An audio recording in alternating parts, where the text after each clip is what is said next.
Good afternoon, all.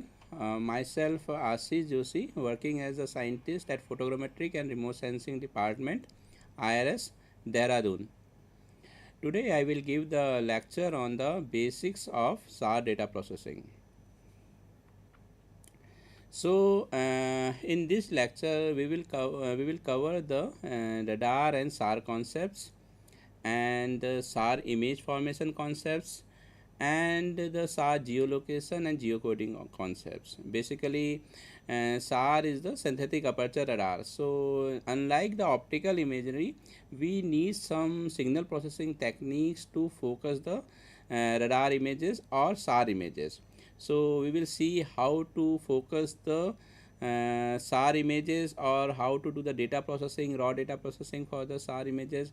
And after that, once we get the process data, how we will do the geometrical corrections like geolocation and geocoding, means how to assign the latitude and longitude to a pixel in the SAR image. Okay, so in this lecture of 1 hour, I will try to explain these concepts, basically the SAR image formation concepts and SAR geolocation and geocoding concepts. So you can see in this slide we have the two images. So in the left that is the raw data of the optical, and in the right there is a process data of optical, and in the down we have the SAR image. So in this slide you can see the optical image have some striping and other issues in the raw data. So in doing the data processing, we will do some radiometric corrections in the optical, like we have to do some striping removal, noise correction, and blur removal. This type of the techniques we will apply on the optical raw data. But as you can see in optical raw data, we can perceive the features in the optical. But in the down you can see the SAR raw data. So this raw data of the SAR, which is also called the L0 data, it is we cannot see any features in it. Okay, so after doing some signal processing techniques, we will try to focus the SAR image. So in the down, in the right hand side, that is the SAR, and this is the focused image or processed image. This is the L0 data, and this is called the L1 data. L1 means we can also say like single look SLC data. So in major difference between the optical and SAR, we in the optical, in the raw data we are able to see some of the features, although we have some radiometric distortions like striping, noise, blur, but we will try to remove this by doing the data processing in optical sensors. But in SAR, in the raw data itself, nothing is visualized. Okay, so that is the that's why we need the signal processing techniques to focus the SAR image. So before going to the processing concepts, just I will explain you the radar concepts. So what is the radar? Radar transmits the microwave electromagnetic radiation pulses towards a scene through the transmitter. So this is the radar, and it works on the microwave region. So it transmits the pulses. Okay, so the pulses are transmitted, and these pulses is interacting with the earth surface. Different features are in the earth surface, so it will interact, and some of the energy is back scattered towards the SAR or radar. Okay, so that is called the backscatter energy. Okay, some of the energy is going towards the sensor, and some of the energy will go away from the sensor. So the energy which is coming towards the sensor is called the backscatter energy. Okay, so it absorbs the strength or detection. So it will detect the backscatter energy, and also the one term which is called the time delay. Okay, means since the radar is an active sensor, so active sensor means we know when we are transmitting the pulse and when we are receiving the pulse. Okay, so we know the time t1 and time t2. Okay, so after that with that delta time we can calculate the range also. Okay, so from time delay we can calculate the range. So in radar we have the two things. One is the backscatter energy, or which is called the detection, and second is the time delay. So from time delay, how we can calculate the range? So the formula is simple: time is equals to distance upon speed. So electromagnetic radiations travel with the speed of light. So c is the speed of light, and how much distance it will cover? It will cover the it is going and then it is coming towards the sensor. So it is 2r. So total distance is 2r. So the formula is time is equals to 2r by c, or from this we can see the r is given by c tau by 2. Okay, so from time delay we can calculate the range. So this is the very much important parameter which we can observe from the radar sensor. Okay, and now you can see the radar components. In the radar we have basically the antenna, which is the device that directs the electromagnetic radiation emitted from the transmitter to the desired direction in space. So it is fitted with the transmitted and receiver. So from the transmitter we are transmitting the electromagnetic radiation, and from the receiver we are receiving that backscatter energy. Okay, and it is from a radar beam, and this theta angle is given by the how much is the beam width. So the radar beam is simple like a torch beam, which we will use in our daily life. So just like torch we are beaming towards any surface, in the same way radar is beaming the radar beam towards the earth surface. Okay, so because this energy is in the microwave energy, so it is work on the microwave spectrum, it is in the visible spectrum. So how the this angle, how much is the beam width? This beam width is given by the theta angle. So the theta is actually the formulation, it is given like k lambda by L. So lambda is the wavelength of the electromagnetic radiation. So it is working on the microwave region. So lambda is around from 3 centimeter to 5 centimeter. It depends on which frequency we are working on. So L is the length of the antenna, and K is the constant which is actually determined by the shape of the antenna. So this in this we can see the theta is given by the K lambda by L. So in we will say it like lambda by L if K is equals to 1. So how this synthetic aperture radar? So normally radar will not generate the two-dimension image, because we are working on the remote sensing and mostly we will deal with the images. So as you have seen, the optical images is a two-dimension matrix only. In the same way, in the radar also we can generate the images using the synthetic aperture concept. Okay, so what is the SAR? SAR is a radar which can generate the high resolution images using the synthetic aperture concept, or we can say it is an imaging radar. So SAR is a side looking radar system which makes a high resolution images of the earth surface. Continuous strips of the ground surface are illuminated to one side of the flight direction. So in this figure you can see this is the SAR sensor. So it will look towards the earth surface in a side looking geometry. So why SAR is side looking? Because actually if we as I have told you that SAR is a ranging instrument. Okay, so if it is a nadir, then we can see there will be the same range from the two different direction, in the left and the right it will have the same range. Okay, so that radar cannot identify from which target it is coming, so that is called the range ambiguity. So to solve that range ambiguity we will design this our SAR as a side looking sensor. So in this way it is a side looking system and it is looking towards earth surface. So this is the footprint This is called the slant range, and this is called the angle. So the signal is recorded, and the digital signal processing technique in the ground are used to focus the image and obtain the high resolution images. So in this direction we can see this is the range direction and this is the azimuth direction. So the SAR will actually it will transmit the pulses. So this is first pulse, this is second pulse, third pulse, fourth pulse.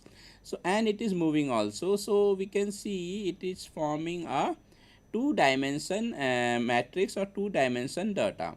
So it is the SAR raw data, and this direction is called the range direction, and this flight direction where it is moving, it is called the azimuth direction. Okay, so it is also in the optical sensor what we will call it is the across track, and this is the along track. But in SAR we will it is called like range and azimuth direction. So in the side looking geometry of the SAR, some of the geometric parameters are there. So here you can see in this figure we have the radar platform at A point. B is given by a flight direction. So this is the flight direction. Okay. And C point is just below the SAR sensor. So this is the nadir point. Okay. So it is not looking toward the nadir, but it will a side looking geometry. So this is called the footprint. Okay, this is the footprint where D is called the azimuth. D is called this along track direction is called the azimuth, and E is called the range direction. Okay. F is called the imaging swath. So when we calculate this distance in the range direction, then it is called the imaging swath. G is called the far range. So this is away from the sensor, far range, and H is the towards the sensor. This is the near range. And I here you can see that is called the slant range. And J is the radar beam width. So as I already told, SAR is in the form of the beam, and this J is called the beam width, which is given by K lambda by L. And K is the radar beam, and L is the echoes. Echoes means the backscatter energy. The SAR is transmitting some pulses, and L is the echoes or backscatter energy. And theta is the incident angle. So this angle is called the theta angle, which the slant range is making with respect to the normal of the surface. So this is the normal or perpendicular to the surface. So how much is this radar beam is making the angle with the perpendicular to the surface, that is called the incident angle. And what is the look angle? Look angle is the how much this radar beam is making with respect to the nadir point. Okay, this is the nadir line. So basically for the plane surface, this incident angle and look angle is same, but for the terrain or undulating terrain, this look angle will change. So that time we will it is called as a local incident angle, because this normal will change. Okay, so this is the basically the some geometrical parameters of the SAR. So you know the resolution. So what is the resolution? Resolution is the ability of the sensor to discriminate the two targets separately. So SAR has the two resolution. Unlike the optical, we are talking about mainly of the across track direction or the X direction resolution. But in the SAR we have the two resolution. One is the X direction, which is called the range resolution, and one is the azimuth direction, which is called the along track resolution or Y direction. So as I told you that SAR will generate the high resolution, but the radar originally captures the very much coarse data, or where we cannot do the any interpretation of the targets. So what we will need, we have to focus, or we have to generate very much high resolution data to see the features in a SAR image. So what technique we will use? We will basically use two types of technique. One is called the pulse compression technique, and second the synthetic aperture concept. So these two concept will generate the high resolution image in both range and azimuth direction. So we will apply the pulse compression technique in the range direction, and azimuth in the azimuth direction we will apply the synthetic aperture concept. So before going to the processing, let us see some of the parameters. As you know that if this is the electromagnetic wave, so this is called the wavelength, okay, and frequency, the number of crust that passes through a fixed point, and it is related by c is equals to lambda nu. Okay, so nu is given by the c by lambda. So what is the pulse width? What is the time duration of the pulse? So that is called the how much time duration of that pulse electromagnetic radiation, that is called the pulse width. And what is the pulse repeating frequency, or which is called the PRF? So PRF is the number of pulses transmitted per second. As I told you, like SAR will actually transmit many pulses at a time. So how many pulses it is transmitting at particular second, at per second? So that is called the pulse repeating frequency, means number of pulses per second, how much it is transmitting. So that is called the pulse repeating frequency. And what is the pulse repeating interval? Means if we will take 1 by PRF, so how much is the time difference between two pulses? So that is called the pulse repeating interval, or PRI. Okay. So one more term is called the sampling frequency. So sampling frequency, the frequency at which pulse is sampled from conversion of pulse from analog to digital, that is called the sampling frequency. Means normally we are getting the analog signal of the electromagnetic radiation.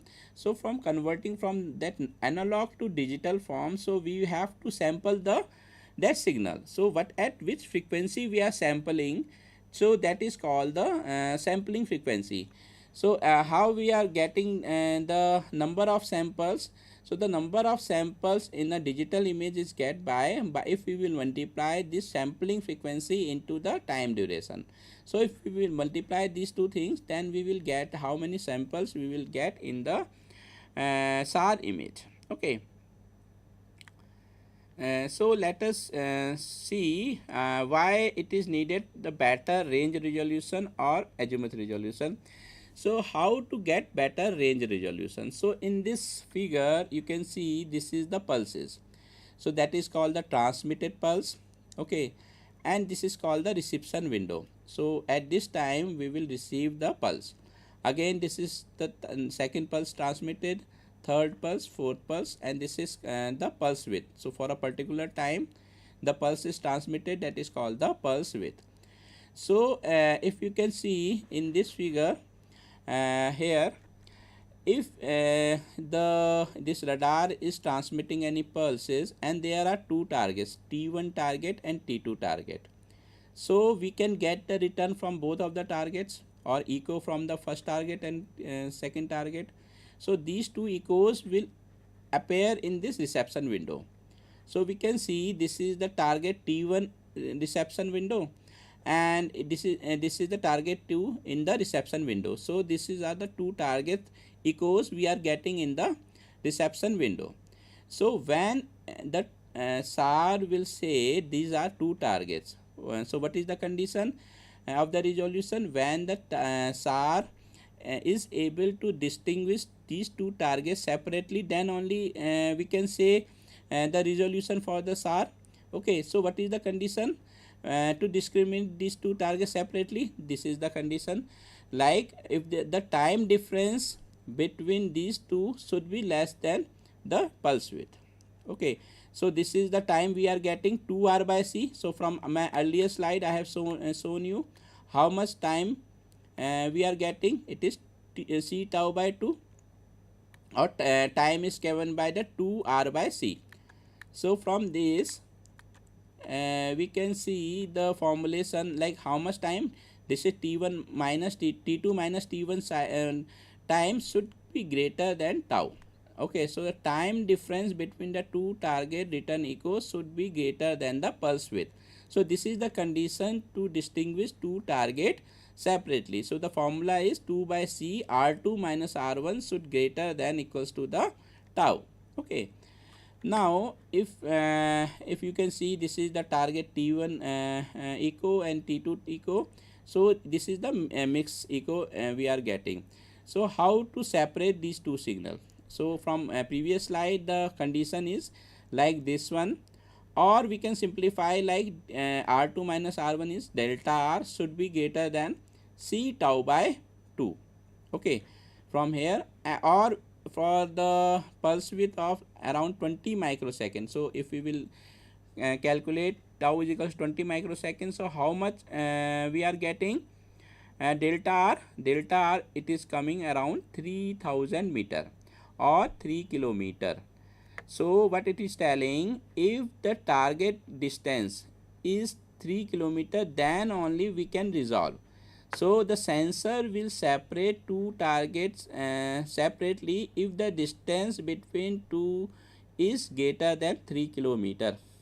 So it is a very much coarse resolution. Okay, so from this formulation we have seen to distinguish in the range direction two targets separately, the distance should be greater than 3 kilometer. Okay, then only it can resolve. But in the images, the 3 kilometer resolution is very much coarse resolution. So how we can increase that resolution? So there is two possibility. So we have the formulation delta R should be greater than C tau by 2. So one thing we can do, either we can decrease this tau. Okay, if we will decrease this tau, then we can see this delta R will decrease. Okay, but we cannot decrease the tau up to some level, because if we will decrease the tau is already we are taking like 20 microsecond. So if we will decrease tau very much, then we cannot have the sufficient signal. So the return signal we cannot have. So the average power return is actually given by the PT tau into PRF. Okay, so we can see if we will decrease this tau, then average power will also decrease. So we cannot have the sufficient energy. So that is not the solution. Means if we cannot decrease the tau after some level. So the actually the solution is the linear frequency modulated signal. Okay, so what is the linearly frequency modulated signal? So normally the pulse have the fixed frequency. Okay, you can see this is the fixed frequency pulse, and here you can see the frequency is changing. So here is the low frequency and here is the high frequency. So this varying frequency actually is called the LFM signal, linearly frequency modulated signal. So this type of signal actually we will transmit, and on ground we will multiply with this complex conjugate to compress this signal. Okay, so here in this type of LFM, it is not dependent on tau, actually it is dependent on bandwidth.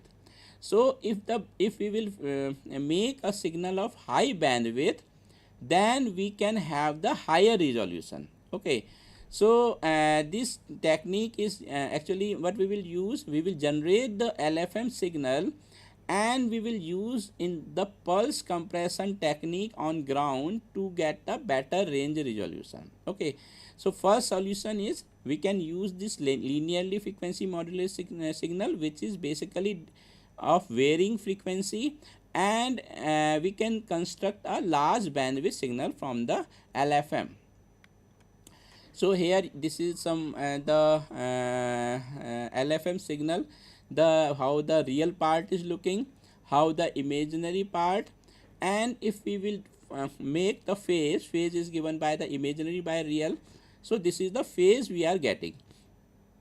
So this is the unwrapped phase, and if we will take the difference of this phase, so if we will take d phi by dt, so what it is getting, the frequency is given by the d phi by dt. So this is the frequency. So here you can see the frequency is coming out as a line, or it is linear in shape, That's why it is called the linear frequency modulated signal. Okay, so because it is the frequency, it is coming as a linear signal, so it is called a linearly frequency modulated signal. So after generating the LFM signal, so we will use this pulse compression technique. So what is this pulse compression technique? The pulse compression technique is actually an expanded pulse, which is called the LFM, is transmitted and later compressing it to desired resolution in the signal processor through match filtering technique. Okay, so what it will do means, this is the LFM signal of the varying frequency, and if we multiply this signal with the complex conjugate, then what type of signal we are getting? It is coming as a sinc function. So you can see this function is very much compressed, and it is having the very much finer resolution. Okay, so this is the actually the elongated wave or the expanded wave, and after doing the match filtering, it is compressing and it is becoming a very much narrow resolution target. Okay, so this is actually the sinc function. So if we are having these two target echo, this is first target, and if this is a second target, what we will do, we will multiply with the complex conjugate, and how these two signal will become like a sinc function, and then we can distinguish these two target separately. Okay, so here you can see the after doing the pulse compression technique, the range resolution is given by the concept C by 2b. Okay, so this is the range resolution what is mathematically computed from the pulse compression technique. So here you can see it is purely depend on the bandwidth. If the bandwidth is higher, then this rho r or range resolution is very much small. So if we will use the bandwidth of around 250 megahertz, then we can get a resolution of 0.6 meter. Okay, so you can see from my previous slides how much resolution we are getting, around 3000 meter, 3 kilometer, with a fixed pulse where the frequency is not varying. But using this LFM signal and pulse compression technique, we are able to compress the signal to the 0.6 meter resolution if the bandwidth we will use of 250 megahertz. So this 3000 meter is actually compressed to the 0.6 meter. Okay, so here you can understand the power of this technique of pulse compression and LFM wave, where we have compressed the signal in the range direction. Okay, now what about the azimuth resolution? So the solution in the range direction we have got, like we have got the 3000 meter resolution to the 0.6 meter resolution. So what is the actually we can do for the azimuth resolution? For this azimuth resolution, we can calculate the how much antenna length is required. Okay, so first we will see how much is the azimuth bandwidth. So you can see the azimuth bandwidth is beamwidth is given by lambda by L, and azimuth resolution is given by the azimuth beamwidth into r. It is simple, the formula angle is equals to arc upon radius. So where we are finding this arc, the arc is given by the azimuth beamwidth into r. So, and this azimuth beamwidth is given by lambda by L, and k we are assuming 1, and r we are multiplying. This r is the slant range, so theta and r. Now for this, how much azimuth resolution we can get? So if we will see for any low earth orbit earth observation satellite, r is around 800 kilometer if we will take, and for the C band SAR it is around 3 centimeter and L is 12 meter. So how much azimuth resolution we are getting? It is getting around 2 kilometers, which is very much coarse resolution if we are simply using this formulation of azimuth resolution. So how to get a better resolution? So this Actually this concept is similar to the optical also, but in the optical what we will see, we are using very much narrow wavelength. Here the wavelength is very much larger. So L lambda here is around 3 centimeter, but in the optical case this lambda is actually given by zero point 0.4 micrometer. So in this 0.4 micrometer, the same concept there, actually it is coming like CCD and the lenses and theta angle. The ground resolution we can achieve as a 0.7 meter. In case of the optical case, if we will use the very much smaller CCD of 7 micrometer, then we can have the resolution of better, because their lambda is very much smaller, but lambda here is very much larger, so we are getting very much coarser resolution in the azimuth direction. So let us calculate. So you can see this azimuth beamwidth is given by lambda by L, and in this formulation the formulation is lambda r by L. So if we will increase this L, okay, so if we will increase this L, we can get this quantity smaller. So if we will want a high resolution, then we can increase this L. So how much L we can increase? Okay, so let us calculate. So we can calculate the how much large antenna we require to get a fine azimuth resolution. So for this, actually what we will do, we will just manipulate this formulation, and L is given by lambda r by azimuth resolution. So for getting the azimuth resolution of 0.6 meter, and the lambda is 3 centimeter and the height is 800 kilometer only, so we can calculate this L is around 40,000 meter or 40 kilometer. So for getting a 0.6 meter resolution from space, we have to carry a 40 kilometer antenna into the space, but it is not feasible for the space-bound satellite to generate and to make like this is this huge antenna. So the another concept is used, which is called the synthetic aperture concept, to generate a larger antenna. Okay, so for we have the two resolution, range resolution and azimuth resolution. So range resolution, what we have done, pulse compression technique and LFM wave we are used to generate a high resolution in the range direction. But in the azimuth direction, we will use the concept of synthetic aperture to generate a larger antenna, because we cannot make a physical antenna of 40 kilometer. So what is this synthetic aperture concept? So in a synthetic aperture technique, a long antenna is virtually made through the motion of the radar. Okay, so since the radar is moving, so that motion actually is used to generate a very much large antenna. So how we can see, because the target stay in the beam for a significant amount of time. So if we can see, this is the target and this is a beam, so you can see this target is in the SAR beam for a sufficient amount of time. So this target, actually what is it is seen, it is seen by the multiple position of the SAR. So it is like it is moving like that one. So you can see here it is forming a large antenna. Okay, so how the large antenna will make actually? So you can see when this SAR is moving, so we can make like this one, it is making, so it is making like this one when it is and the target in the beam.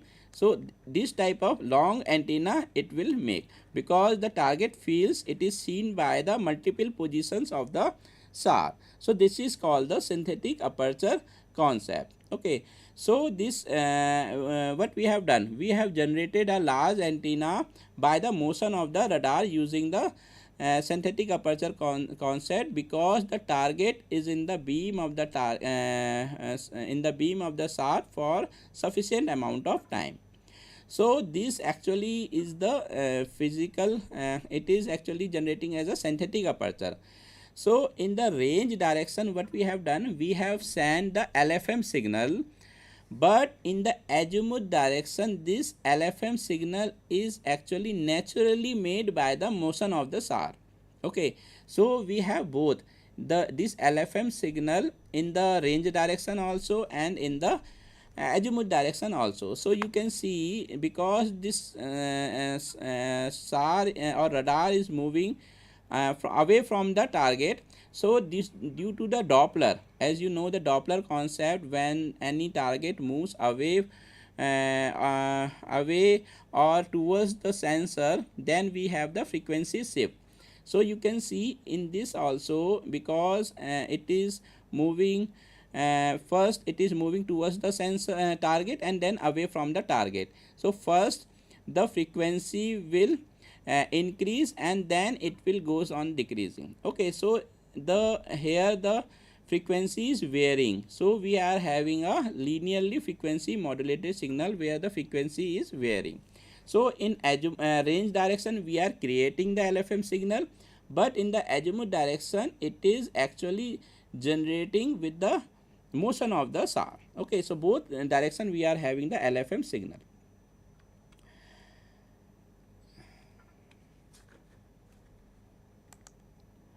So here you can see this formulation, how much is the synthetic aperture length we are creating.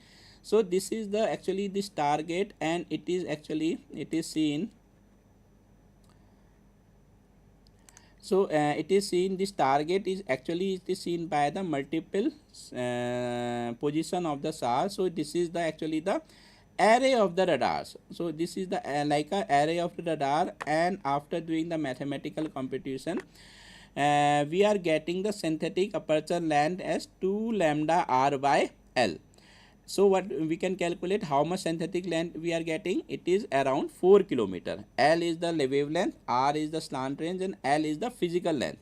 So this is the physical length and this is the synthetic length. So here if we will calculate now the azimuth resolution, so azimuth resolution is given by the R azimuth beam width, which is given by the L by lambda S.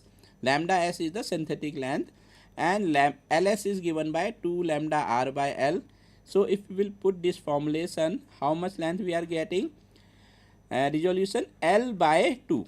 So if the resolution, if the length of the antenna is 12 meter, so in the azimuth resolution how much we will get, the 6 meter. So this is the normal resolution which we will get in a strip map mode case. Okay, so if we will have the higher resolution, then we have to go for the different technique like spot imaging. So for the normal strip imaging we will get this type of resolution. For 12 meter antenna we will get the 6 meter resolution. Okay, so this is the actually how I have told you to get a better resolution in both the range and azimuth direction by making the LFM in both range and azimuth direction. In the range direction we are transmitting, and in azimuth direction we are generating using the motion of the SAR and synthetic aperture concept. So here we can see the range resolution is given by the C by 2b, and the azimuth resolution is given by the L by 2. So till now what we have studied, so LFM is a longer pulse with varying frequency. High resolution in SAR images is achieved by the pulse compression and synthetic aperture concept. The range resolution depends on the pulse bandwidth C by 2b. If the bandwidth is higher, then we will get a range very much high range resolution. And the azimuth resolution depends on the antenna length. Okay, so azimuth resolution is given by the L by 2, and the radar azimuth beam width is given by the lambda by L, and this is the azimuth resolution is given by the lambda R by L. So that is called the radar case, and that is called the SAR case. Okay, so that is the difference between the radar and the SAR. So one more technique we will use in actually for the processing, which is called the range cell migration. So what range cell migration, actually when SAR beam actually on the ground, then this actually the range is not like a simple single range. So this target is not seeing like a straight in a linear fashion. it is actually seen like this circle, or as a hyperbola shape. So the range to the target is actually it is given by the this formulation r square. It is r0 is the minimum slant range, vr is the effective SAR sensor velocity, and eta is the time. Okay, so you can see when this it is moving, so how it is actually SAR signal is captured. So as it is moving in a linear sense, but this in the how this energy is written on the memory, so it is not written as a single line like this, it is seeing like a curve shape. Okay, so to correct this is called the range cell migration, because the range is migrating from the linear fashion, so it is coming like a hyperbolic shape on. Okay, so this actually it is called the RCM effect in the SAR images, which actually we have to deal during the raw data processing. So this is what we will do, we will do the range cell migration correction for this one. So the three things what we will do, first is the in the range direction we have to get a higher resolution. Second, in the azimuth direction we have to get a higher resolution, and third is the this actually this RCM effect we have to correct. Okay, so these are the three things we will deal in the SAR data processing in the if we are having the raw data. So in the raw data, what we will do, first we will do the range compression in the range direction, then we have to do the azimuth correction, we have to do the RCM correction, and then we have to do the azimuth compression, and the whole thing actually is done in the frequency domain. So we have to take in between the azimuth FFT to, because the SAR that pulses are very much have the very much large samples. Okay, so we have the very much large length of the SAR signal, so we cannot do normal convolution or time domain technique in SAR focusing. For that one we will, what we will use, we will use the data processing in the frequency domain. Okay, so these are the steps. In the range compression, what we will do the pulse compression technique in the range direction, and azimuth direction what we will do the pulse compression technique in the azimuth direction. Means what is the pulse compression technique, we have to multiply the complex conjugate of the signal. Means with what the signal we are getting, we have to multiply the complex conjugate of the that signal, that to compress the data in the range direction and in the azimuth direction. Okay, after that what we will do, we have to take the, here we are going to the frequency domain, and again we have to do the inverse FFT to get the time domain. Okay, so that is called the compressed data. So here you can see this is the raw data, and after doing the range compression and azimuth compression, how does data look like. So this is the process data or L1 data. Okay, so in SAR data processing, mostly this raw data is actually processed by the agencies like ISRO and other space agencies. They will process the data and they will give this process product L1. Okay, so this raw data is also is given by some of the SAR sensors, so it can be we can also develop some of the algorithm and we can focus the SAR data, but mostly what we will get the focus data, and after that we will have to do some of the geometrical corrections in this one. Okay, so this is the process data. So after that, if the we can see the raw data, how the raw data look like. We have the real part and we have the imaginary part, and how we can calculate the amplitude.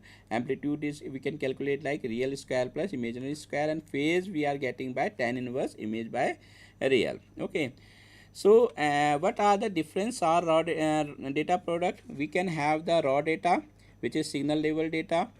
After processing we can get the slant range product. Okay, that is called the process product also. So we can get a complex product also, or we can have the amplitude or detected product also. we can project that products in the ground range geometry, which is called the ground range product. And for using the SAR product to with other sensors like optical, hyperspectral and other sensors, so we have to project on the earth or in the geographical coordinate system. So two types of products are there. One is called the ellipsoid corrected product and second is called the terrain corrected product. So if you want to do any visualization or target detection type of thing, then we can use directly the this geocoded products for our applications. But if you are want to use the phase information, like if you want to do the polarimetry and if you want to do the interferometry, then what we will use, we have to use this single look complex product. This is called the SLC images. Okay. So this is the different level from the raw data. After doing the signal processing, we have the single look process data, and after post processing we can get the ground range product, we can get the geocoded ellipsoid corrected product and geocoded terrain corrected product. So I will just tell you the glimpses of how in the different products are there. So you can see in the slant range we have the both the ascending and descending paths, because the SAR acquired the data in both ascending and descending passes because it is an active sensor. So during the sun time, during the daytime also in the descending pass we can acquire the data, and in the night time also we can acquire the data, and also it can look right and left direction. So this is the left direction it can look, and this is the right direction it can look. So we have possibility 4 combination. Okay. So it is not geometrically corrected. So our slant range product have some flipping in both range and azimuth direction. So you can see in this slant range products, so if you consider this is our original image, actual earth surface like this it is looking, and this is the range direction and it is the azimuth direction. So if the satellite is ascending a right, okay, so you can see if this is moving like this one and it is looking like right direction, so this feature will actually appear first. So and this feature will come here. Okay, so there is a flipping in the azimuth direction, so azimuth flipped. And if it is ascending left, okay, so mean it is going in this ascending and it is looking this one. So you can see this feature here, this feature will come here first. Okay, so in this you can see both in the range and azimuth direction there is a flipping.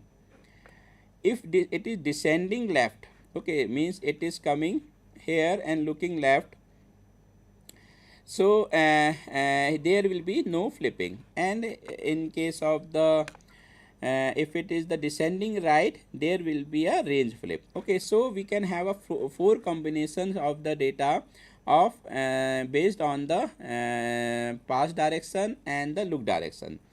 So you can see in the slant range there is a flipping and it is not geometrically corrected. So what we will need, we have to correct that geometry of the slant range product. So how we can correct? So in the slant range product we can have these two types of SLC and SLD product, and pixel direction is range and scan direction is azimuth.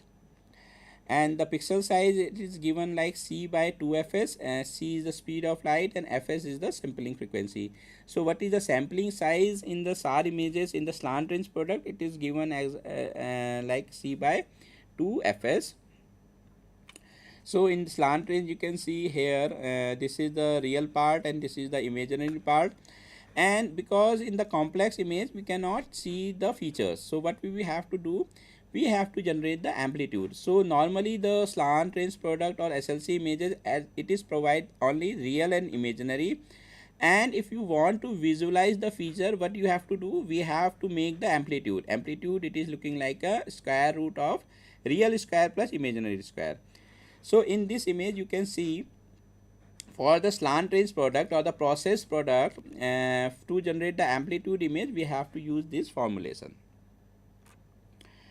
Second is the ground range product. Okay, so actually in the SAR slant range, not only it is not geometrical corrected, means it is that there is a flipping. Second is there is a compression also. Okay, so you can see because in SAR every processing is happening in the slant range, it is not on the ground range.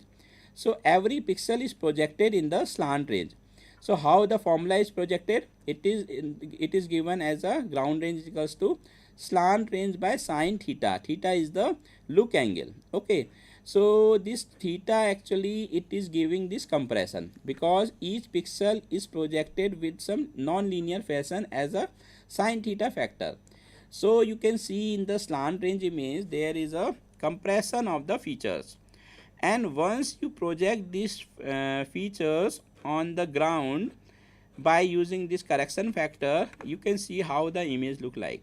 So there is no compression in the image. So in the ground range image, the pixel size is actually the range pixel size is equals to the azimuth pixel size, but in case of the slant range there is a difference in the scale, and there is difference in the range pixel size and azimuth pixel size.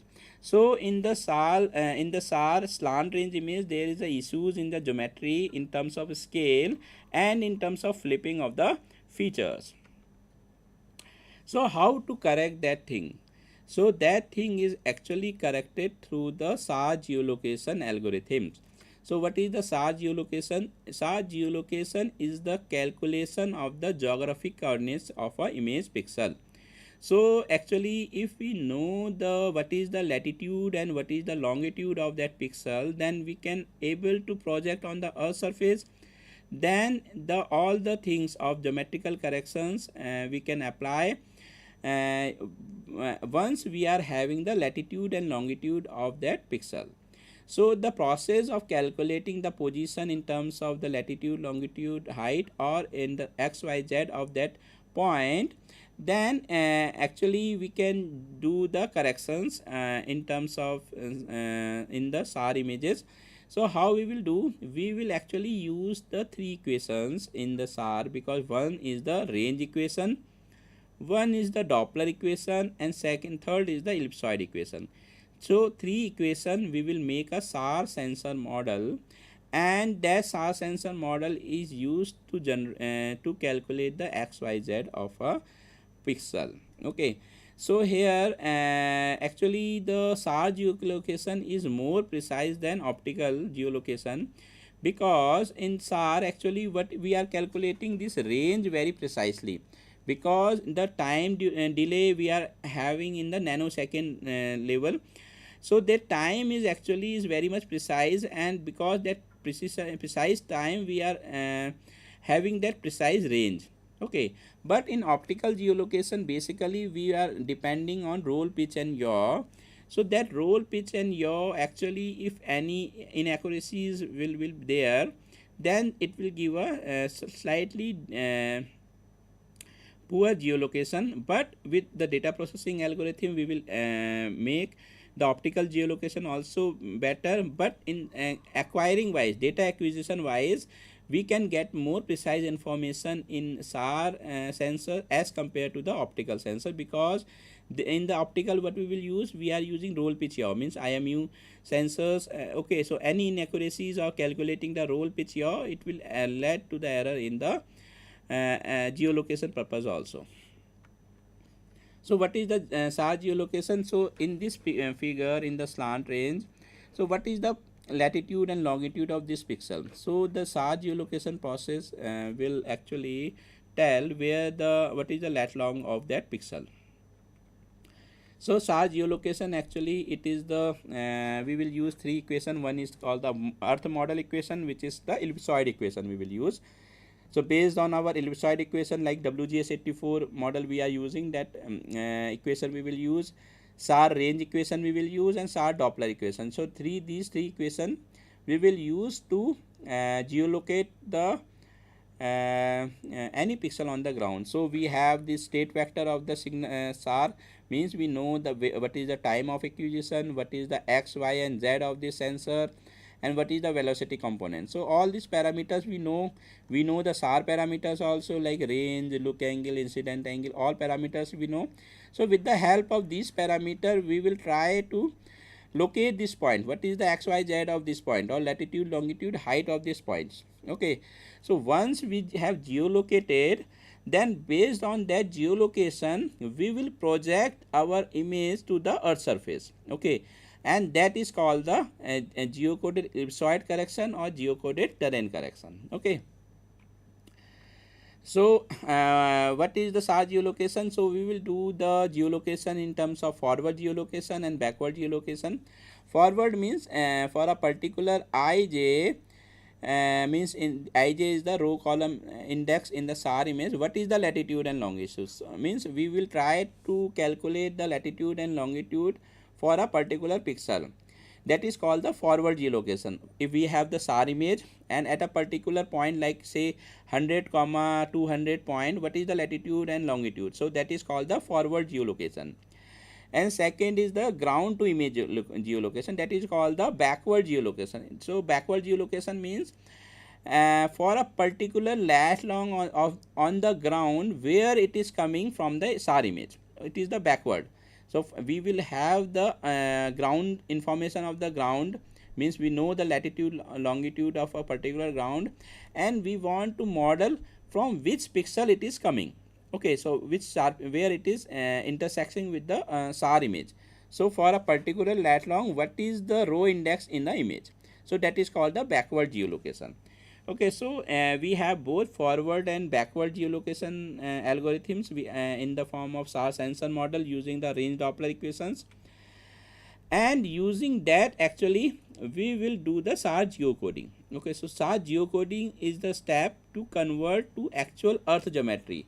Okay, like ortho rectification we are doing on the optical image, and similarly we are using the term like terrain correction in the SAR images. That is called the geocoded terrain correction ortho rectification, where we will use the digital elevation model. So what is the SAR geocoding? The SAR geocoding is the process of resampling the slant range image from SAR coordinate system to the geographical coordinate system. So initially the data, actually what we are doing, we are having the raw data, we are applying the signal processing technique like pulse compression and that one to process the data. Once the data is processed but there is not latitude and longitude, so we will assign the latitude and longitude through the SAR geolocation algorithms. Now once the SAR geolocation algorithm we know the latitude and longitude of a pixel, then what we will do, we will do the SAR geocoding step. So with the help of latitude and longitude grid, we will try to convert that from the SAR coordinate system to the geographic coordinate system. So how we can do? We can do in terms of geocoded ellipsoid correction or geocoded terrain correction. In the ellipsoid correction, what we will do, we will assume the scene as a average height. Okay, so average height of a scene is actually considered like a if it is a plain area, like it is of Delhi or any plain regions, there is a height is not so much varying. So we will take some average height and we will do the that conversion from the SAR coordinate system to the geographical coordinate system using the geolocation algorithm. So that is called the geocoded ellipsoid correction. But if we have some undulating terrain, means where the terrain is very much varying, so the terrain information from where we will get from the digital elevation model. So we will try to correct the SAR image geometry by using the digital elevation model. So that type of correction is called the geocoded terrain correction. Okay, so basically this geocoded terrain corrected products are more precise because there will be no relief displacement in the SAR and no geometrical distortions if we will correct this image using the digital elevation model. And where we will apply geocoded ellipsoid correction if the digital elevation model is not available. Okay, so if any area the digital elevation model is not available, then we will take as an average height and we will do the geocoded ellipsoid correction methods. Now in this, actually if we will go to the deep sea, so in deep sea we are not getting the digital elevation models from the any agencies. So there for the sea region or deep sea region, we will apply as a constant height and we can do the geocoded ellipsoid correction. And if any region there is not a dam is not there, or we are not wants to have a very much precise information, then we can apply this geocoded ellipsoid correction to have an somewhat geometrical correction with respect to the average height only. But if you want to have a very much precise correction, then we have to use the digital elevation model to correct the image. Okay, so this is the things we can see in the SAR data processing. So this is the data what we are getting, the raw data. Okay, and this raw data, what we will do, we will do the raw data processing using the pulse compression techniques and other techniques, and we will process the data in this one. So mostly the users and application people will get this type of data, process data. So in this process data, we will apply our geocoded ellipsoid correction technique or geocoded terrain correction algorithm, or we can say we can apply this our technique like ground range image. So after doing this type of thing, we have the geometrically corrected image. So this is called, last is the geocoded image. In the geocoded image, either we can do with the help of the average height, or we can have the digital elevation to correct this image. So in this lecture, I have tried to cover the important aspects of raw data processing and the SAR geolocation and geocoding, and what are the different data products, and what are the slant range image geometrical distortions in terms of the flipping and in terms of scale, how it is appearing in the SAR image. So that's all from my side in this lecture, which has covered the basics of the SAR data processing, what actually one should know, how the different things we are applying on the SAR image before giving to the users, and how it is different from the optical image data processing, and how the different steps we have to follow. Like in optical, we are when using mostly the striping removal, noise correction, image restoration, blur removal type of techniques in the optical pre-processing, and then ortho rectification in the optical images. But in the SAR, it is quite a differently we are dealing with. We are applying with the signal processing technique first to focus the data, and still in the level 1 we have more the geometrical distortions in the SAR image. So that type of thing we will apply like a geocoded ellipsoid correction, terrain correction, to get a orthorectified product which can be compared or we can be overlaid with the other sensor image like optical image and the multispectral image. Okay, so that's all from my side, and if you have